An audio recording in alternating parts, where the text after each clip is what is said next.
जय श्री कृष्णा। आप सभी को श्रावण मास की ढेरों शुभकामनाएं। प्रिय भक्तों, श्रावण का महीना आरंभ होने जा रहा है 11 जुलाई से। ये उत्तर भारत में है और जो दक्षिण भारत के क्षेत्र हैं, चाहे वो गुजरात है, महाराष्ट्र है, उससे आगे के क्षेत्र हैं, वहाँ पर श्रावण मास आरंभ होगा अमावस्या के बाद, क्योंकि वहाँ इसी प्रकार से प्रक्रिया है। आने वाली जो अमावस्या होगी उसके बाद वहाँ श्रावण आरंभ होगा।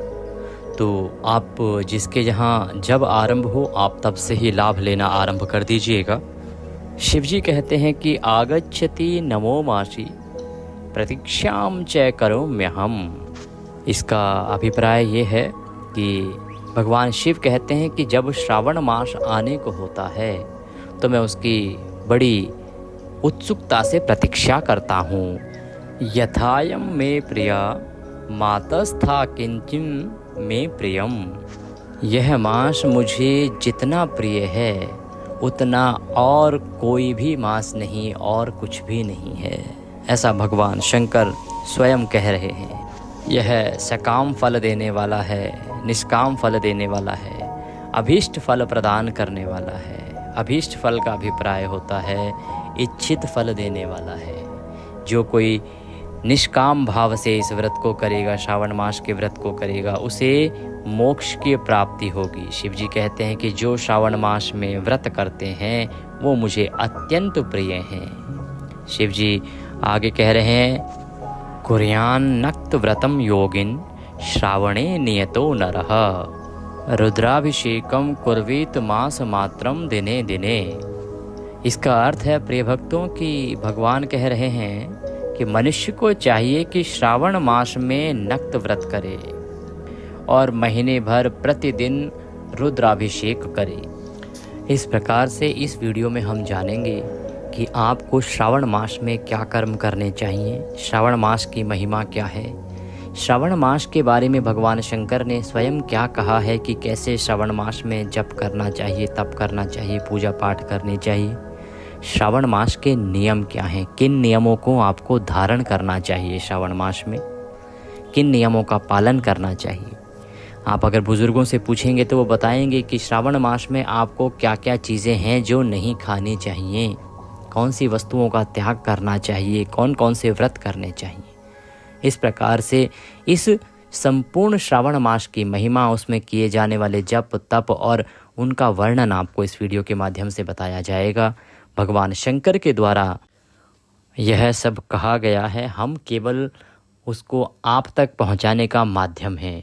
ये तो बहुत पहले भगवान शंकर के द्वारा कहा गया है। तो आप इस वीडियो के माध्यम से संपूर्ण जानकारी प्राप्त करेंगे और उसके अनुसार आप आने वाले श्रावण मास में जो 11 तारीख से उत्तर भारत में आरंभ होने जा रहा है, अपने कर्मों को कीजिएगा। जो व्रत धारण करना चाहें, आगे बहुत महत्वपूर्ण जानकारियाँ आने वाली हैं। अभी हमने केवल मात्र आरंभ किया है। आगे आपको एक एक श्लोक जो लिखा है पुराणों में, वहाँ से आपको भावार्थ उसका समझाएंगे कि कैसे आपको श्रावण मास में क्या कर्म करना चाहिए, कौन सा व्रत कैसे करना चाहिए, श्रावण मास में नक्त व्रत क्या होता है। इसके अतिरिक्त और भी 3 प्रकार के व्रत हैं जो श्रावण मास में कहे गए हैं, उनको कैसे कर सकते हैं, उनका क्या फल है और क्या नियम है, किन चीज़ों का आपको सेवन नहीं करना है। बहुत ही महत्वपूर्ण जानकारी है। जानकारी आगे बढ़ाएं उससे पहले आपसे निवेदन है कि कृपया वीडियो यदि थोड़ा सा भी अच्छा लगे तो एक बार लाइक अवश्य कर दीजिएगा। और ये शास्त्रीय जानकारी बड़ी मुश्किल से मिलती है, क्योंकि बहुत सारे पुराण पढ़ने पड़ते हैं, वहाँ से जानकारी ढूंढ के निकाली जाती है और इसमें बड़ा परिश्रम लगता है।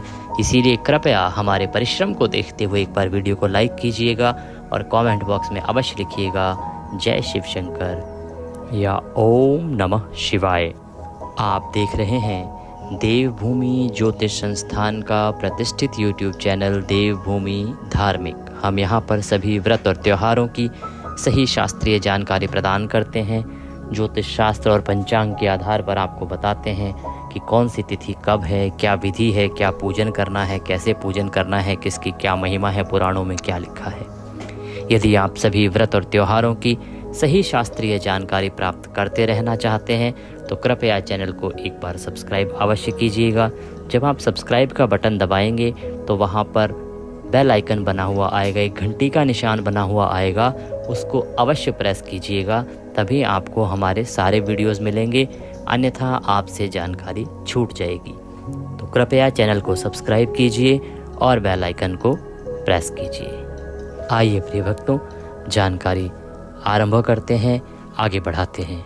हम बात कर रहे हैं नक्त व्रत की, कि भगवान शंकर ने पूरे मास नक्त व्रत कहा गया है। तो नक्त व्रत क्या होता है, नक्त व्रत किस प्रकार से किया जाता है? देखिए, नक्त व्रत क्या होता है कि हम जैसे दिन भर उपवास करेंगे, व्रत रखेंगे, सायंकाल को भगवान शिव का पूजन किया जाता है, तो सायंकाल को हम भगवान शंकर का पूजन करेंगे। जब प्रदोष काल शुरू होता है तब इसमें पूजन किया जाता है प्रतिदिन। तो सूर्यास्त के समय जो प्रदोष काल होता है उसको प्रदोष काल का पूजन कहते हैं, और सूर्यास्त के 1.25 घंटे बाद जो भोजन किया जाता है उसको हम कहते हैं नक्त भोजन। सूर्यास्त के 1.25 घंटे बाद, सूर्यास्त हुआ उसके 1.25 घंटे बाद। अब सूर्यास्त का समय क्योंकि सभी जगह अलग अलग होता है, प्रतिदिन पूरे महीने अलग अलग रहेगा, बदलता रहता है समय, तो इसीलिए आप स्वयं देख लीजिएगा अपने क्षेत्र में सूर्यास्त का क्या समय है, किस शहर में, किस राज्य में, और उसके अनुसार 1.25 घंटे बाद आप भोजन करेंगे तो उसे नक्त भोजन कहेंगे। और ये जो व्रत होता है इसी को हम कहते हैं नक्त व्रत। सूर्यास्त से 3 घड़ी कहा गया है पुराणों में कि सूर्यास्त से 3 घड़ी बाद आपको भोजन करना चाहिए, इसे नक्त भोजन कहते हैं। इसीलिए 3 घड़ी का अभिप्राय यही 1.25 घंटा हो जाता है। तो 1.25 घंटे बाद आपको ये भोजन करना है, इसको नक्त भोजन, और इस व्रत को नक्त व्रत कहते हैं। अब बात आती है कि इसमें क्या आहार लेना चाहिए, क्या भोजन करना चाहिए। इसमें आपको सात्विक भोजन ग्रहण करना चाहिए। लहसुन प्याज आदि का प्रयोग वर्जित है, बाकी आप शुद्ध सात्विक भोजन कर सकते हैं, किसी प्रकार का कोई दोष नहीं है। केवल ये है कि एक समय सायंकाल को सूर्यास्त के बाद भोजन करना होता है, जिसमें किसी प्रकार का तामसिक पदार्थ प्रयोग ना किया गया हो, ऐसा भोजन करना होता है। इसे हम नक्त व्रत भोजन कहेंगे। इसके बाद भगवान शंकर कह रहे हैं कि आपको प्रतिदिन इसमें रुद्र अभिषेक करना चाहिए। रुद्र अभिषेक करना चाहिए, तो रुद्र अभिषेक कैसे कर सकते हैं? देखिए, हो सकता है कि प्रतिदिन सबके पास समय ना हो मंदिर जाने के लिए, तो आपके घर में जो भी शिवलिंग हो ना, जो भी शिवलिंग आपके पास हो वह शिवलिंग ले लीजिएगा और उस शिवलिंग पर ही आप रुद्राभिषेक कीजिएगा। विधि बताएंगे आपको, रुद्राभिषेक आप कर सकते हैं। और कोई भी शिवलिंग ना हो तो आप मिट्टी का शिवलिंग बना सकते हैं। मिट्टी का शिवलिंग बनाइए, जिसे हम पार्थिव शिवलिंग कहते हैं। इसकी महिमा भी उतनी ही अनुपम है। तो आप पार्थिव शिवलिंग बना सकते हैं, मिट्टी का शिवलिंग, और उसकी पूजा कर सकते हैं, उसका अभिषेक कर सकते हैं। अभिषेक में क्या होगा, देखिए, आप जल ले लीजिएगा, पंचामृत ले लीजिएगा, लेकिन अगर आप पंचामृत लेंगे तो वो थोड़ा कम पड़ जाएगा, तो इसलिए आप जल भी रखिएगा और पंचामृत भी रखिएगा। पहले आप पंचामृत से स्नान कराइएगा और उसके बाद आप शुद्ध जल से अभिषेक कराइएगा। रुद्राभिषेक का अभिप्राय है अभिषेक करना ही। जो अभिषेक हम करते हैं भगवान शंकर का, उसी को रुद्राभिषेक करना कहते हैं। ये करना कैसे है? इसे आपको करना चाहिए रुद्री के पाठ के साथ। रुद्री का पाठ बोलते हुए आप कभी अगर मंदिर में जाएंगे या किसी पंडित जी से आपने कराया होगा, तो जब भी अभिषेक कराया जाता है तो पंडित जी रुद्री का पाठ कर रहे होते हैं, रुद्री पढ़ रहे होते हैं, बोल रहे होते हैं। तो रुद्री के पाठ के साथ ही ये अभिषेक करना चाहिए। आपके लिए मैं रुद्री का पाठ यहाँ रिकॉर्ड कर दूंगा, क्योंकि रुद्री को पढ़ना सबके लिए संभव नहीं होगा, इसीलिए रुद्री का पाठ मैं रिकॉर्ड करके अपलोड कर दूंगा, तो आप उसको सुनिएगा। आप जब अभिषेक करें तो रुद्री का वह वीडियो चला दीजिएगा और अभिषेक कीजिएगा भगवान का। तो वो पाठ चालू कीजिएगा और भगवान को स्नान कराते जाइएगा। लोटे से चाहे आप स्नान कराइएगा, और यदि आपके पास श्रृंगी हो तो श्रृंगी का प्रयोग कीजिएगा, श्रृंगी से आप भगवान को अभिषेक कीजिएगा। अब आप कहेंगे, पंडित जी आप ये रुद्री से ही अभिषेक करने को क्यों कह रहे हैं? मंत्र से भी तो किया जा सकता है। देखिए, इसके पीछे एक शास्त्रीय कारण है। किया तो मंत्र से भी जा सकता है, परंतु आप रुद्री से कीजिएगा। क्यों? क्योंकि भगवान शिव कहते हैं कि प्रत्यक्षरम कोटिम वर्षम रुद्रलोके महीयते। इसका अर्थ है कि श्रावण मास में रुद्राभिषेक करने वाला मनुष्य उस पाठ में जितने भी अक्षर हैं उतने करोड़ वर्षों तक रुद्र लोक में निवास करता है। इसीलिए ये जो रुद्री पाठ से अभिषेक की महिमा है ये मैंने आपको बताई है, और इसीलिए मैं आपको कह रहा हूँ कि रुद्री से ही अभिषेक करें। मैं आपके लिए अपलोड कर दूंगा और आप वहाँ से उसको प्रतिदिन चलाइएगा और उससे अभिषेक कीजिएगा। शास्त्र कहते हैं कि स्वप्रीति विशेष्यापि कस्य चित्त त्यागमाचरेत्। इसका अर्थ है कि अपनी प्रत्येक प्रिय वस्तु का त्याग कर देना चाहिए, अर्थात आपको जो भी कोई वस्तु सबसे अधिक प्रिय हो उस वस्तु का त्याग श्रावण मास में आपको कर देना चाहिए। उदाहरण के लिए मान लीजिए आपको सेब पसंद है, सेब आप बहुत खाते हैं, आपको बहुत पसंद है, तो आप उस वस्तु का 1 महीने के लिए त्याग कर देंगे, उसको आप नहीं खाएंगे। या कोई और फल है या कोई खाना पसंद है, मान लीजिए किसी को चाय पीना ही पसंद है, तो आप उसको इस श्रावण मास के 1 महीने के लिए त्याग दीजिए। किसी को कॉफ़ी पसंद है तो आप कॉफ़ी त्याग दीजिए। तो आपकी जो ये प्रिय वस्तु है वह आपको त्याग देनी चाहिए। आपको पहले ही दिन, जो पहला दिन होगा श्रावण मास का, उस दिन संकल्प कर लीजिएगा कि प्रभु इस वस्तु का मैं इस 1 माह के लिए त्याग करूँगा। और भगवान का फूलों से, पुष्पों से, धानों से, धान से अभिप्राय है अनाज, अनाज किसी भी प्रकार का अनाज, तो अनाजों से, तुलसी की मंजरी से अथवा तुलसी के पत्तों से अथवा बिल्व पत्रों से शिव जी की पूजा करनी चाहिए। अब कई लोग कहते हैं, आपने कहते सुना होगा जी कि शिव जी को तो तुलसी नहीं चढ़ती है, शिव जी को तुलसी अर्पित नहीं करनी चाहिए।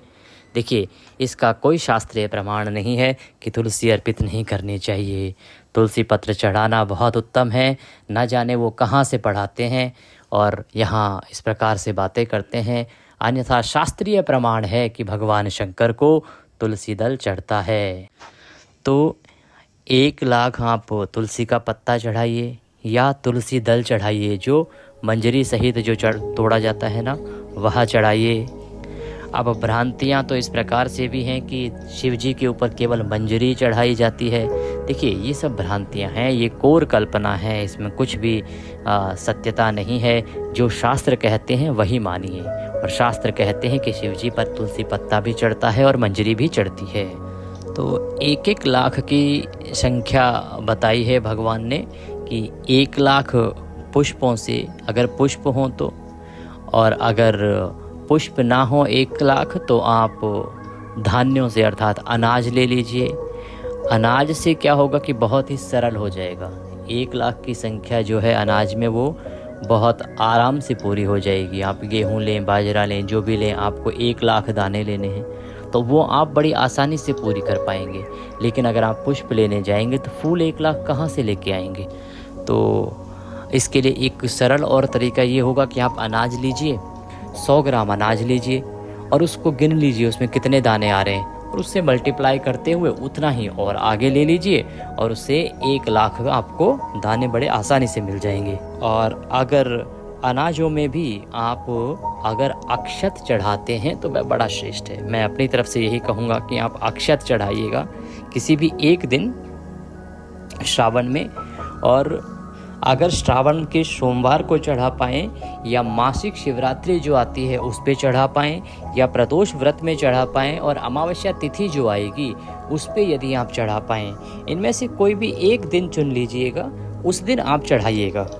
और ये जो अक्षत चढ़ाने को मैं बोल रहा हूँ उसका कारण ये है कि शिवजी पर जो लोग अक्षत चढ़ाते हैं, शिवजी पर जब आप अक्षत अर्पित करते हैं तो उन लोगों को लक्ष्मी की प्राप्ति होती है, आपके घर में धन धान्य की वृद्धि होती है। इसीलिए आपको वो अक्षत चढ़ाना चाहिए।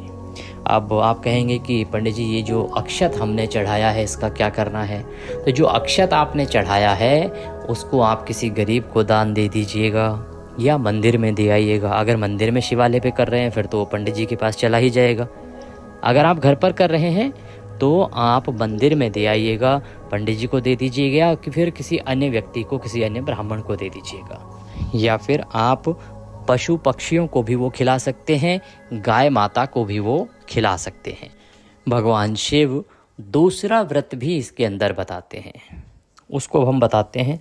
और एक चीज़ पहले बता दें कि आप जितना कर सकें ना उतना कीजिएगा। आवश्यक नहीं है कि इतनी सारी चीज़ें बताई जा रही हैं तो सभी आपको करनी है या सभी आपके करने के लिए बनी हैं। इसमें जितना आप कर पाएँ, जौन से आप कर पाएँ वो व्रत कीजिएगा, वो दान पुण्य कीजिएगा। हमारा यहाँ कर्तव्य है सभी प्रकार के व्रतों के बारे में, सभी प्रकार की फलों के बारे में जानकारी देना, जिससे कि आप अपने उपयुक्त चीज़ों का चुनाव कर सकें। तो भगवान शिव ने एक और व्रत बताया है। भगवान शिव कहते हैं कि पूरे माह धारण पारण नामक व्रत करना चाहिए, इससे मैं अति संतुष्ट होता हूँ। धारण पारण क्या है? देखिए कि जो श्रावण का महीना जो है वो 1 महीने का होता है। तो इसमें क्या करना है धारण पारण में कि एक दिन आपने उपवास किया और अगले दिन आपने भोजन किया, फिर आपने उपवास किया, व्रत किया और उसके बाद फिर आपने भोजन किया। तो एक दिन छोड़ के एक दिन इसमें व्रत किया जाता है। इसको धारण पारण कहा जाता है। धारण पारण व्रत इसको कहते हैं। और श्रावण मास में ये व्रत भी आप रख सकते हैं, जिसका जैसा सामर्थ्य है उसके अनुसार कीजिएगा। भगवान आगे कह रहे हैं कि पंचामृताभिषेकम च मम प्रीतिकारकम परम। इस मास में मेरे लिए अत्यंत प्रीतिकर पंचामृत अभिषेक करना चाहिए। तो पंचामृत में अधिकतर लोग जो है वो क्या करते हैं कि जो गव्य द्रव्य हैं उनको, जो 5 चीज़ें हैं उनको ऐसे ही मिलाकर रख देते हैं और किसी भी विधि से उसको अर्पित कर देते हैं। परंतु इसको समझने की आवश्यकता है। पंचामृत कैसे बनाना है इसकी विधि भी मैंने आपके लिए अपलोड की है, उसको अवश्य देख लीजिएगा, क्योंकि एक शास्त्रीय विधि है। उससे आप बनाएं इस पंचामृत को, फिर आप उसका अभिषेक कराइएगा। भगवान आगे कहते हैं कि इस मास में जो भी शुभ कर्म किया जाएगा वह अनंत फल प्रदान करेगा, उससे अनंत फल प्राप्त होगा। शुभ कर्मों में श्रावण में सबसे उत्तम में उत्तम वस्तु जो है दान करने की मानी गई है वो है वस्त्र, कपड़ा। श्रावण में कपड़ा दान करना सर्वोत्तम माना गया है। ये तो अन्न दान जो है श्रेष्ठ दान है, परंतु वो तो सभी मास के लिए है। श्रावण मास की अगर केवल बात करें तो वह वस्त्र दान श्रेष्ठ है। एक तो होता है पूरे वर्ष भर आप दान करें तो अन्न, परंतु प्रत्येक माह की एक वस्तु होती है जो उस माह में अगर दान की जाए तो अधिक फल देती है। इसी प्रकार से श्रावण मास के लिए जो वस्तु बनी है वो है वस्त्र। तो श्रावण मास में यदि आप वस्त्र दान करते हैं तो वह उत्तम माना जाता है। तो श्रावण मास में आप जो भी दान करेंगे, चाहे वह अन्न हो, वस्त्र हो या अन्य वस्तुएं हो, स्वर्ण हो या किसी प्रकार की दक्षिणा हो, जो भी आप दान करेंगे, जो भी आप कर्म करेंगे, उसका अनंत फल आपको प्राप्त होगा। भगवान शंकर कहते हैं कि जो व्यक्ति पृथ्वी पर शयन करे, सत्य वचन बोले और ब्रह्मचारी रहे, उसे मेरी कृपा अवश्य प्राप्त होती है। और इस महीने को बिना व्रत किए कभी भी व्यतीत नहीं करना चाहिए। कोई ना कोई व्रत आपको अवश्य ही धारण करना चाहिए, कोई न कोई व्रत आपको अवश्य ही ग्रहण करना चाहिए। ये ब्रह्मचर्य धारण करना, पृथ्वी पर सोने का व्रत धारण करना, ये सभी जो नियम हैं इनको भी हम व्रत ही कहते हैं। ये धारण कीजिए, दान का नियम लीजिए या अभिषेक का नियम लीजिए। पत्ते पर भोजन करना, इसके विषय में हमने पहले भी बताया है कि किस पत्ते पर भोजन करने से कितना पुण्य प्राप्त होता है। पलाश के पत्ते पर अगर भोजन किया जाए तो उसकी महिमा बहुत अधिक है। पलाश के पत्ते पर रखकर यदि भोजन किया जाए तो उससे अनंत गुना फल प्राप्त होता है। तो पलाश के पत्ते पर 30 दिन पूरे श्रावण के भोजन करना, ये भी आपको अनंत फल प्रदान करेगा। व्रत करने वाले को चाहिए कि इस मास में शाक का पूर्ण रूप से परित्याग कर दे। शाक अर्थात जो हरी पत्तेदार जो सब्जी है उसका त्याग कर देना चाहिए। जो हमारे बुज़ुर्ग लोग हैं उनको तो पहले से ही पता होगा कि श्रावण मास में शाक नहीं खाया जाता है, हरी पत्तेदार सब्जियां नहीं खाई जाती हैं। भगवान कहते हैं कि हे मुनिश्रेष्ठ, मनुष्य को इस मास में किसी न किसी व्रत का आश्रय अवश्य ही लेना चाहिए। आप चाहे सोमवार का व्रत कीजिए श्रावण के महीने में, या गुरुवार का व्रत कीजिए, शनिवार का व्रत। शिवजी ने श्रावण मास में शनिवार के व्रत की महिमा भी बताई है। या आप मंगला गौरी व्रत कीजिए, मंगलवार को जो किया जाता है मंगला गौरी व्रत कीजिए। आपको कोई ना कोई व्रत करना ही चाहिए। इसमें आपको प्रातः स्नान करना चाहिए। श्रावण मास में सूर्य उदय होते होते प्रातः स्नान की महिमा बहुत अधिक है। भगवान शंकर कहते हैं कि प्रातः काल उठकर सूर्योदय के समय इंद्रियों को एकाग्रचित कर कर, मन को एकाग्रचित कर कर मनुष्य को मेरी पूजा करनी चाहिए। इस माह में पुरुष सूक्त पाठ अधिक फल देने वाला होता है, तो पुरुष सूक्त के पाठ से आप शिवजी का भी अभिषेक कर सकते हैं, उनकी पूजा कर सकते हैं। पुरुष सूक्त का पाठ भी मैं आपके लिए अपने चैनल पर रिकॉर्ड करके अपलोड कर दूंगा, क्योंकि पुरुष सूक्त का पाठ भी सबके लिए पढ़ना संभव नहीं होगा। तो इसका वीडियो भी मैं आपको जल्दी ही बना दूंगा श्रावण से पहले, और वो अपलोड कर दूंगा। आप केवल उसे रोज सुनिए, आपको केवल वह सुनना है। वेद मंत्र जो है ना वो कई लोग पढ़ सकते हैं और कई जो हैं वो नहीं पढ़ सकते हैं। पुरुष सूक्त जो है आप केवल सुनिए। पुराण कहते हैं कि वेद मंत्रों को यदि आप सुनते भी हैं तो आपको उनके सुनने से भी पुण्य प्राप्त होता है। वेदों में जो है श्लोक नहीं होते हैं, मंत्र होते हैं। वेदों में जो है ना वो मंत्र बोले गए हैं। जैसे कि मैंने आपको बताया रुद्री पाठ, तो रुद्री पाठ जो है वो श्लोक नहीं है, वो मंत्र हैं, मंत्रों की पूरी पुस्तक है। सोमे मत पूजा नक्त भोजनम, इसका अर्थ है कि सोमवार को मेरी पूजा और नक्त भोजन करना चाहिए। भगवान शिव जी आगे कहते हैं कि हे मुनिश्रेष्ठ, इस मास के व्रतों और धर्मों के विस्तार को सैकड़ों वर्षों में भी कोई नहीं कह सकता। इस मास की इतनी अधिक महिमा है। जो व्यक्ति नक्त व्रत के द्वारा श्रावण मास को व्यतीत करता है वह 12 महीने के नक्त व्रत करने का फल प्राप्त कर लेता है। केवल आप श्रावण मास में नक्त व्रत कीजिए, आपको पूरे 12 महीने के नक्त व्रत करने का फल प्राप्त हो जाएगा। 1 महीने नक्त व्रत करना है श्रावण में और पूरे वर्ष भर का फल आपको मिलेगा। अभी हमने आरंभ में बताया कैसे किया जाता है नक्त व्रत। उसमें सवाल हो सकते हैं आपके, हम दूध पी सकते हैं, पानी पी सकते हैं क्या? हाँ, दूध और पानी उसमें पी सकते हैं, कोई दोष नहीं है। लेकिन जो भोजन है वो आपको सूर्यास्त के 1.25 घंटे के बाद ही करना है। कई बार बोलते हैं कि अगर हम पूरे महीने व्रत करेंगे तो हम उसको कर ही नहीं पाएंगे अनुष्ठान को, हम तो पहले ही मर जाएंगे, क्योंकि 1 महीने का व्रत सरल तो है नहीं, ऐसा लोगों का कहना है। तो भगवान शंकर को पहले से ही पता था कि कुछ लोग जो हैं वो इस प्रकार की बातें करेंगे, बोलेंगे, तो भगवान शिव ने पहले ही शास्त्रों में इसकी गारंटी ले ली है। शिव जी कहते हैं कि प्रारब्धे अस्मिन् व्रते देवः यद्य पूर्णे म्रियहयम्।